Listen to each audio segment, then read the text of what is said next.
நான் நிறைய நேர்காணல் எடுத்திருக்கேன். அதுல ஒரு சிலர் சொன்னதுமே இதுதான்.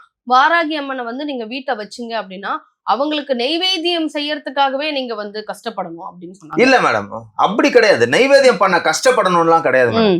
எப்படியாப்பட்ட விக்கிரகம்னு வீட்டுல வச்சீங்கனாலே சரி மேடம். ஒரு சில இன்ச்சஸ் இருக்கு.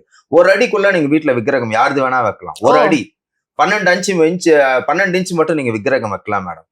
அந்த விக்கிரகத்துக்கு ஒண்ணும் பெருசா வேண்டாம். ஒரு பாலோ சர்க்கரையோ 2 திராட்சை முந்திரி பருப்பு நான் டெய்லி முந்திரி பாதாம் வைப்பேன் சுவாமிக்கு. நம்ம வாராகி அம்மன் போது மாதுளை வைக்கலாம். எது வேணா வைக்கலாம். நீங்க அதாவது உங்களால இயன்ற பொருட்கள் 2 பேரிச்சம்பழம் கூட வைங்க, 2 கல்கண்டு வைங்க. வீட்டுல பால் இருக்கு பாருங்க, அந்த தூய பாலை வைங்க. எதை நம்ம ஆத்மார்த்தமா கொடுத்தாலும் ஏத்துப்பாங்க.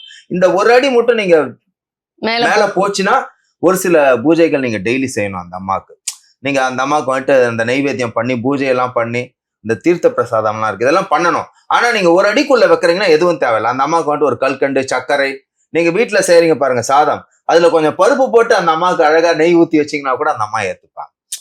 புரியுதுங்களா? எளிய பரிகாரம். நீங்க பயப்பட வேணாம். ஏற்கனவே சொல்லுவேன், நீங்க உள் மனசு வெள்ளையா இருந்ததுன்னா நீங்க தாராளமா வாராகி அம்மன்ல எந்த அம்மன் கிட்ட வேணா நீங்க போகலாம்.